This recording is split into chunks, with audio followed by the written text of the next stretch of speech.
नमस्कार, मैं हूं दिबांजलि मोइत्रा। कोरोना संकट में फंसे लोगों को भारत लाने के लिए चलाए जा रहे वंदे भारत मिशन में लगा एयर इंडिया एक्सप्रेस का एक विमान शुक्रवार की देर शाम हादसे का शिकार हो गया। शुरुआती तौर पर तो इस हादसे की वजह बारिश यानी मौसम को बताया जा रहा है, लेकिन यह भी कहा जा रहा है कि हादसे की वजह टेबल टॉप रनवे भी हो सकता है। क्या होता है table top runway? Table top runway पहाड़ी क्षेत्र में स्थित एयरपोर्ट पर बनाए जाते हैं। ये रनवे आम एयरपोर्ट के रनवे से काफी छोटे होते हैं। इन रनवे पर प्लेन उतारने वाले पायलट खास तरह से प्रशिक्षित होते हैं, क्योंकि इन रनवे के दोनों तरफ या एक तरफ गहरी खाई होती, जिससे यहाँ हादसे की आशंका काफी ज्यादा रहती है। बारिश और धुंध के मौसम में तो ऐसे रनवे पर हादसे की संभावना और ज्यादा बढ़ जाती।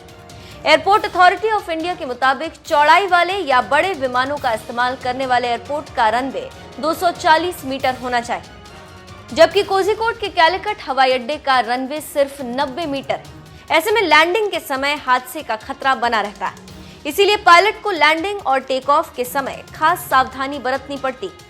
अगर समय पर ब्रेक नहीं लग पाएगा या लैंडिंग के वक्त विमान नहीं रुक पाएगा तो हादसे का खतरा ज्यादा रहता है। भारत में इस वक्त 3 ऐसे टेबल टॉप रनवे हैं जिन्हें पहाड़ियों पर बनाया गया है। एक केरल का कैलिकट इंटरनेशनल एयरपोर्ट का रनवे है, जिस पर एयर इंडिया का विमान फिसला और इतना बड़ा हादसा हुआ। ऐसा ही दूसरा टेबल टॉप रनवे कर्नाटक के मंगलुरु एयरपोर्ट पर है। यहाँ भी साल 2010 में लैंडिंग के दौरान प्लेन खाई में गिर गया था।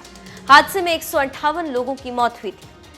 तीसरा एयरपोर्ट मिजोरम में, जहाँ पर टेबल टॉप रनवे यानी दोनों तरफ घाटी या खाई और पहाड़ के ऊपर बना एयरपोर्ट।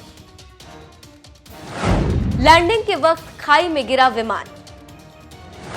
नागरिक उड्डयन निदेशालय ने बताया कि हादसे के समय भारी बारिश हो रही थी और विजिबिलिटी कम थी। लैंडिंग करते समय विमान रनवे से हटकर आगे 35 फीट घाटी में गिर गया और 2 टुकड़ों में टूट गया।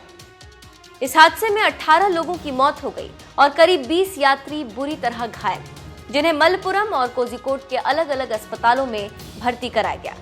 ये विमान दुबई से लौट रहा था और इसमें चालक दल समेत 190 यात्री सवार थे।